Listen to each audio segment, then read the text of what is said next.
Welcome to Aunty Lou's Hour. If you like this podcast, please like, comment, share, and subscribe.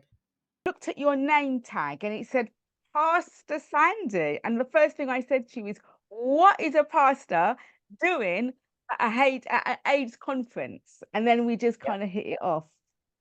Before we absolutely. even start, I just have to say this. I just have to get it out. Like, I'll talk about it a little bit more, but me and the church, the word church just kind of puts me off. And it has done for a number of years. And I'm respectful because my mum goes to church and I respect that is her faith. Um, I do believe in God, have my own interpretation of how I think and feel but for the first time, just before we started this podcast, you said, could we say a little prayer? And I have to say, it's the first time that I genuinely wanted to do that. And it felt right. I didn't feel that I had to. I didn't feel that, I was just appeasing people.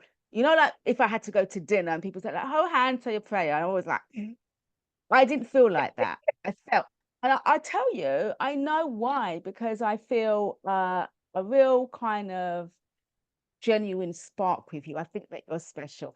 Anyway, what introduction? Amen. Let's start. Um, Amen, Auntie Lou. yeah, I'm so curious about you, Pastor Sande. But did you get to becoming a pastor? What's your journey? Like, yeah. So that's a good question. And like I said, I often get that question. I've been preaching for 24 years. I've been a licensed ordained minister for 24 years in the United States, in the Southern Belt, which is very difficult for women to be acknowledged or received that they are capable of being preachers because it's always been a man's world. So for me to be preaching was one thing, and I just preached. But then God began to shift me in 2015 to marginalized communities, special communities, people of underserved circumstances. And it started off with financial literacy. And I was looking at financial literacy. I was a single mom at the time, and I had to check my checkbook. I had to see where my funds were coming. So the first person that was being tested was myself. And then I had financing as a background. So I was teaching other ladies what to do with their credit report. That moved on. Then I started working with men who may have been coming out of jail or students who was having mental balance crisis and suicide, domestic violence. And then 2015 is when the conversation of AIDS and HIV came to my platform. And that's how I started working. I began to see people as people. And God strictly, he did that for me because he knew I had to be a spokesperson, but I could not take my biases into the work. I had to be stripped of my own biases, my own stickers, and my own negativities.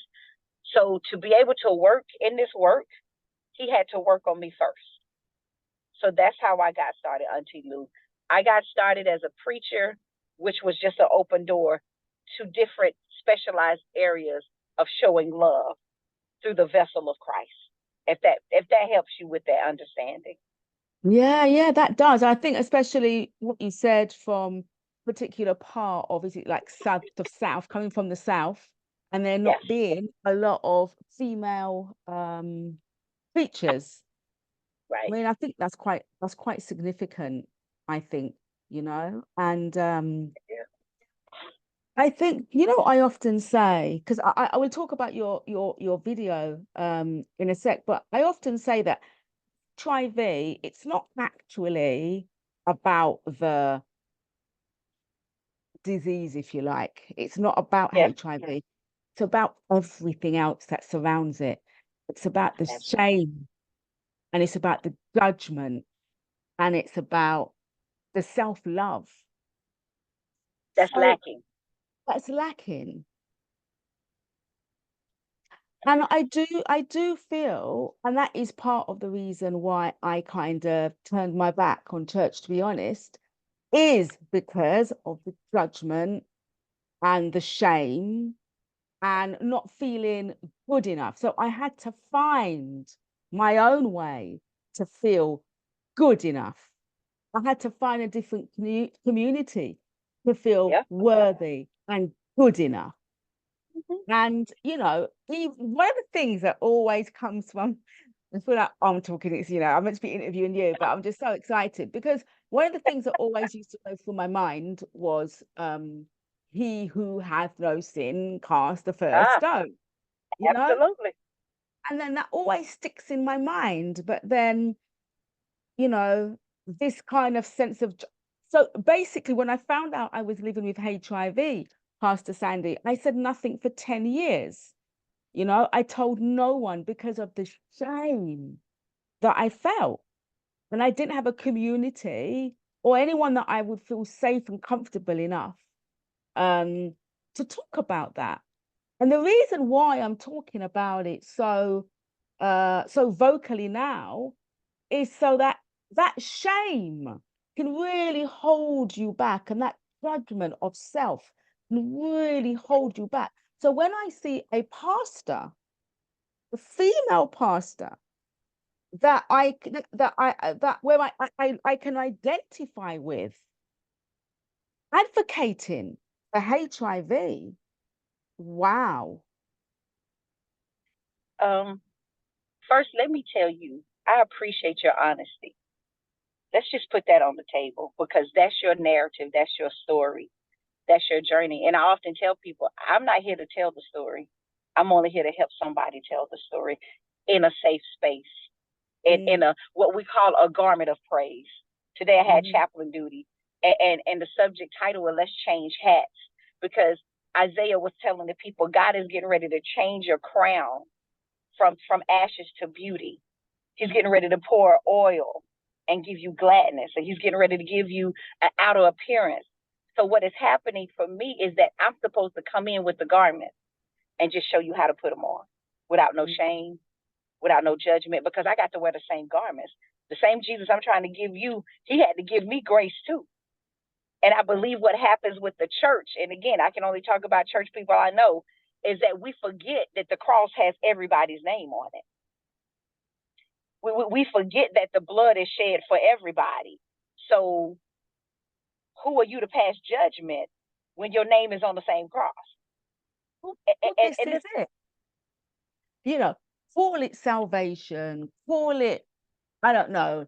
People have different ways. Is it Nevada? You know, there's different ways of talking about heaven, you know, yeah, or this place where you're going to be completely at peace, and that everybody wants to go and find this place. And on that journey to happiness, on that journey to happiness, we want to, you know, as a lot of human beings want to live their best life possible. I absolutely. am, I am of the belief that it's a journey, and that journey can take a lifetime.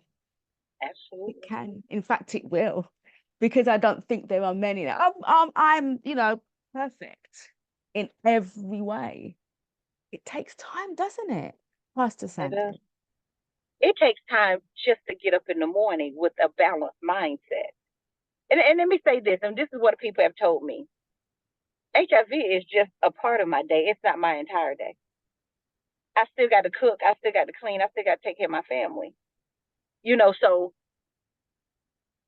that's just a part of who people are when they're living this life. But the thing is, if you are whole within yourself, if you are at peace with yourself, what I tell you should not rock you, should not change you, but it should build you up and say, baby, I'm still going to make it because I have a Mm, belief system within myself that's going to pull me through it. And that's what I tell people when I'm walking this walk and I'm an advocate. I want somebody to advocate for me. So how I advocate for you determines how you lay it down for me.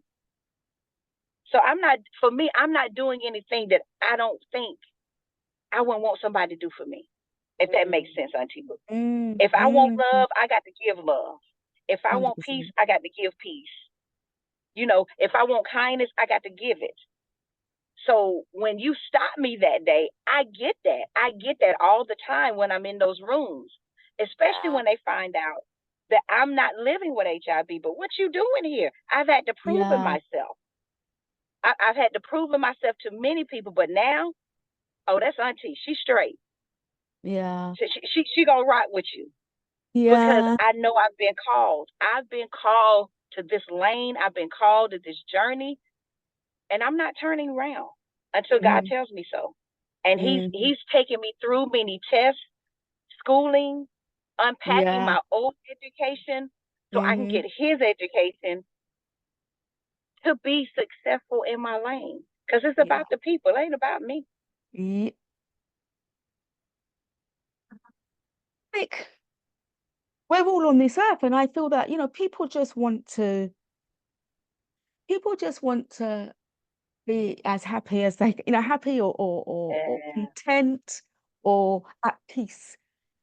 Sometimes, absolutely. but as you know, there is balance. The hard times, the difficult times, the challenges will come.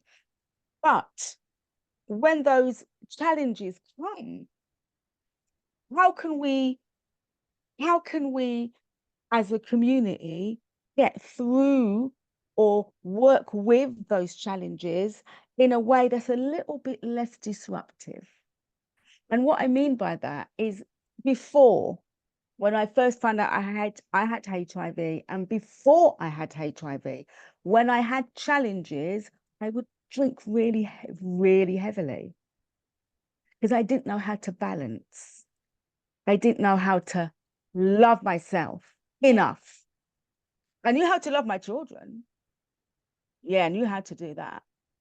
But I didn't know how to love myself enough, which is very important. God helps Yes. those that helps themselves. Yeah.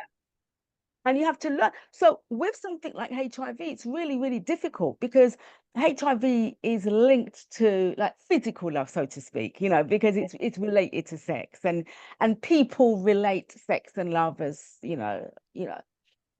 so it's difficult thing to get your head around. So I really commend you for walking in this territory, because it's not an easy territory to walk into. Amen. Um, First I'm gonna go back a little bit. And when you was talking about HIV, you was talking about the substance use. We use that word intersection because it's going to intersect somewhere in another part of your life, whether it's mental health, substance use disorder, um, domestic violence. I have to be able, if I if I can't help you in that, I have to be able to direct you to someone who can help you in the other areas. Mm, So for me being a faith leader, I'm just not a faith leader. I'm also a person that's going to help you direct your life somewhere, mm, because we can give you medicine for HIV, but I have to get you a counselor for mental health. yeah, You know what I'm saying? yeah. Medicine, baby, medicine will take you all the way through till you die. But that mental health is going to be with you. That substance use is going to be with you. So I love the fact that we can talk totality of wholeness.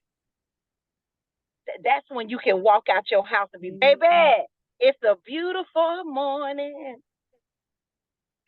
Do you know, Pastor Sande, HIV can destroy someone, or it can bring them alive. It can wake you up to the extent where you start to discover things about yourself and those around you in a complete, and that's a journey and a job. But it can bring you so far down. So Yes. again, I say, for you to step into that arena, wow, you stepped in. Now I can go to that. I can go with that question now. Again, it was nothing that I woke up one day and said, hey, this is where I'm going because I believe it's going to be fun and vibrant. Hell no. No, because again, I got a lot of feedback. I got a lot of kickback and pushback, from the community that's thriving with HIV and from the Black church or just from Yeah, the community. My mom would be looking at me like, you quit your job to do what? yeah, yeah, yeah, yeah. But I had to understand, all right, guys, you got me in this lane and I'm gonna rock with it. It took me a minute. But when I tell you, Auntie Lou, I'm good with me. Yeah. I'm good with me. I'm good with me going in rooms and advocating for the people that are waiting outside to find out what's the answer. I'm good with stepping in pulpits and creating messages that's going to uplift the entire body of Yeah. people. I'm Yeah. good with that because I know why. I know my why. Therefore, I wait on God to give me my yes. But I know my why.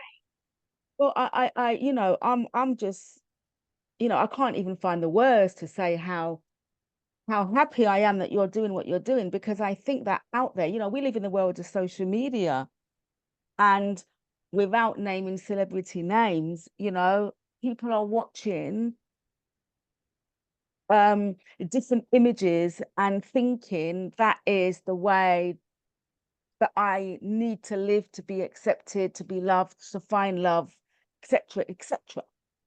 But from what I feel, that when we have community leaders like yourself showing a different narrative, showing a different narrative, you're the kind of community leader that I feel people can relate to, you know?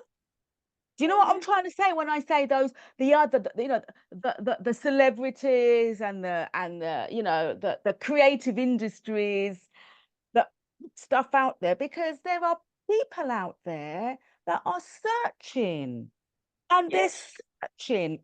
And if you're with HIV, or if you're not with HIV, you're going through a hard time and you're searching for a place to be accepted, and then you're rejected. And I say again, you're searching for a place to be accepted and you're rejected.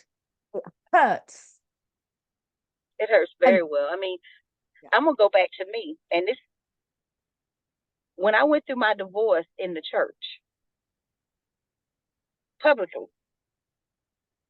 and I can say it now, the man is dead and gone, but at the time, the pastor came to me a Sunday morning. I was sitting in the pulpit next to him, and he gives me a Bible scripture, and it says, I'm giving you a divorce. Moses is talking to the people. I'm giving you a divorce because you have pretty much an alt with your partner. Therefore, I'll grant you the divorce. But it was like, the only way I can get out of this marriage is if you release me. And it pissed me off even to this day. And I know what it feels like to be rejected from a place that's supposed to be hovering over you, covering you, loving on you through the scriptures. But no, you are literally colonizing me, systematically using me. And you're going to use another system to weaponize me with that. I know what that looks like. So I keep those images. I keep people's smiles, diagnosis in my forefront so I can understand, baby, you're on the battlefield for them. Yeah. Everything else is secondary. So to be rejected is a real feeling. And if it's not handled properly, you will not be able to move on in your freedom and find you another tribe that can hold you, that can love on you. Because there are places of worship that is designed just with your name on it, if you wish that. Mm. Mm.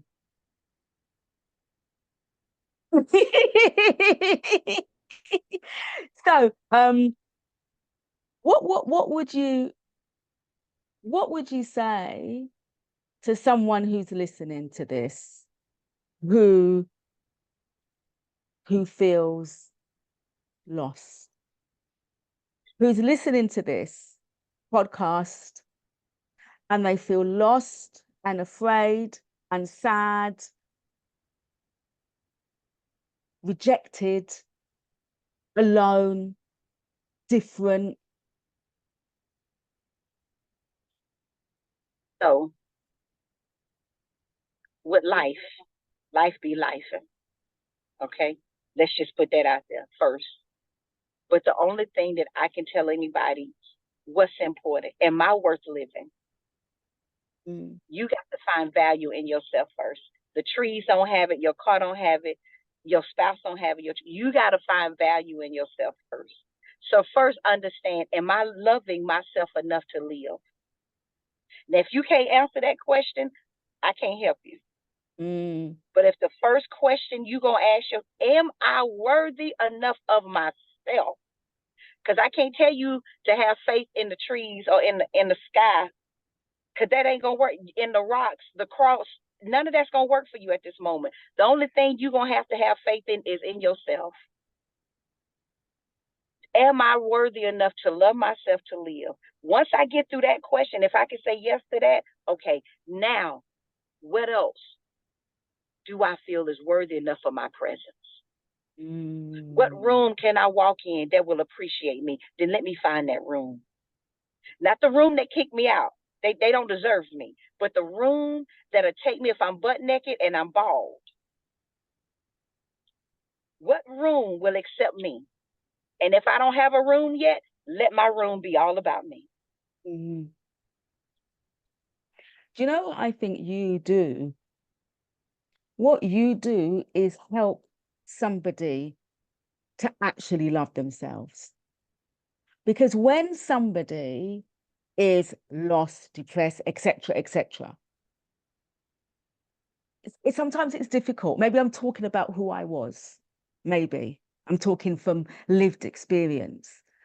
I had a good job, professional, doing well, looking well, but I didn't love myself and I didn't even know that. It took for HIV to come into my life for me to realize that I didn't really love myself the way that I deserved. Yes. I loved myself the way that I deserved. And I think what you do and why I really embrace what you do is because you give people the space to start to love themselves. Whereas some people and places take that vulnerability and mold it and shape it in a way that's not helping you. I hear you. And you're right. Narcissists, controlling dictators. But I'm free. It took me a while to get to this point, and sometimes I still have to battle with some small things. But freedom is for me. Yeah. Freedom is for me. And I want people to walk in their freedom. Your country has a freedom day. Every country has a freedom day. And I preached not too long ago, are you really free? We can have Independence Day, we can shoot off fireworks, we can have family gatherings, but the true ultimate freedom, the true ultimate liberation should be within ourselves. That way, I don't have to be holding to any person, place, or thing if I'm walking my authentic freedom. And does it take time to get to? Yes, because there's so many other things that are pulling me down. But once I realize what freedom looks like, tastes like, feel like, what it wears, I want it. And I want every being a part of me. Lord, I feel it to be free. Jesus. Auntie Lou, you got me feeling the Holy Ghost. Yeah. I'm goosepimply. Because freedom is made available to anybody who wants it when God died on the cross. So go get your freedom. Whoever has it. Go. I mean, the person could be dead and gone, but you tell that spirit, you no longer have me. Every day you get up, you no longer would I think that way. No longer will you have me. I want my freedom. Whom the Son sets free is free indeed. I don't have to go back and ask for it again. It's mine. Auntie Lou, it's mine. I just got to make sure I work to get it. Yes. For me. Not because it doesn't belong to me. I just need to hold it. Like I'm of a certain age. So what am I? I'm in my 50s now, yeah. And so I grew up in a time before there was, the internet and social media. What I'm talking when I was really young. So knowledge was limiting. Yes. And we are using platforms like this podcast to say freedom is out there. What you're searching for is out there. And there are many different routes you can take to get there. Now, I will say I took very different routes. I spoke about alcohol, I spoke about drugs, I spoke about different relationships like you, domestic abuse, all of that, lots of different avenues to find that freedom, because I didn't know what freedom was, because I didn't love myself enough to know. I just didn't know. And it took until this age for me to really understand and to taste it and not hold on to it, but share it. And that is why I wanted you on this podcast, so that people can see that there are leaders out there who will hold you authentically in a Yeah. space. Yeah. As long as you want to stay. Now, some people, let's be clear, some people don't want to be free. Let's just be clear on some stuff. Some people do not want freedom. I love where I'm at. I'm going to stay here. If he may knock me in my eye on Tuesday and come back and kick me in my behind on Thursday. Some people, because look, freedom takes work. Yes. Freedom takes work. So some people don't want to work hard for it. I'm cool with that. And that's okay though, isn't it? Because I was in that position. When I'm smoking myself and my little children are saying, please stop smoking, it's no good for you, mummy. Didn't listen. I didn't want that freedom. I wasn't ready to work for it. I wasn't ready. But what we are saying here is there are spaces that you can be held. If you want to work, you don't have to work alone. There's a new saying: community plus collaboration equals healing. Yeah. What we're doing right now, we're two different communities, but we're collaborating together, and somewhere, somebody is being healed. Yeah. Auntie Lou, I know we taping. I got one bar. If Okay. I go down, I'm coming back. Okay, but listen, we can do another podcast as well. But let me just say before you go, because I'd love to do another one with you, because I really enjoy these discussions. We can do some more if that's okay with you. But I want to say, I really enjoyed watching your podcast, your video on YouTube, and it was about people living with HIV and the work that you're doing with not just HIV but also domestic abuse. And it was such a lovely video to watch. I'm going to put the link in this podcast. Amen. What is it called again? Black church, black preacher, black woman. Yeah, that's just amazing. So black preacher, black church, black woman. Is that? Black church, because that's the entity. Black preacher who works in the church, but I'm a black woman who's a black preacher that works in a black church. Yeah. But it started off, before we click off, it actually came from my dissertation for my doctorate. And the doctorate was called Black Church, Black Preacher, Black Woman, the Keys to Eradicating HIV in the Black South. Drop the mic. Drop it. That was the dissertation. And I have actual resource book that aligns with the actual documentary. So I travel and do seminars called Help Me Help You. And I go in and I train faith leaders with those resources, because I can go indoors that a lot of people can't go in. I understand my privilege, but I also understand there's a purpose why I'm walking in the door. And I go in and I teach. I reduce stigma by education when it comes to mental health, substance use disorder, HIV, and reentry. And we have a whole conversation. So when they look at the documentary and they're looking at this black preacher, how did you get into the work? Baby, well, let me tell you. Yeah. I was called by heaven. Yeah. And it's so important. Maybe we can have another discussion offline about that as well, because in the UK in particular, there is slower kind of rates of testing amongst the black community. And when you think, I know there's different ways to reach black communities. For example, I was at Black Pride, UK Black Pride this weekend. but then also churches, online, there's different ways to kind of reach the Black community and say, you know, it's okay, you can get education Absolutely, around HIV, you know, is really important. it is. So We thank will talk again because I love it. I love your vibe. I love your questions. You're a lot like me. They just come up. yeah, They just come up. yeah, But the yeah, vibe, but yes, ma'am. We can. yeah, I will allow you to cut a series, and we can yeah, just have different conversations. yeah, I'd like that. Okay. You're only on one bar. Thank you so much. Pastor Sande, I think you're amazing. I can't stop saying it. I think you're, you know, anyway, thank you. Just thank you for doing what you do. And thank you for sticking it. Because as we say, it's a journey, you know? It's a journey, one day at a time.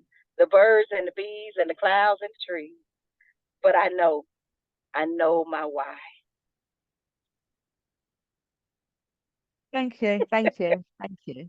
You're welcome. Let me know when it gets started, okay? When you Oh, get everything taken care of. I'm going to switch off now, but stay on the line. Thanks for watching Aunty Lou's Hour. If you enjoyed today's episode, make sure to like, comment, share, and subscribe.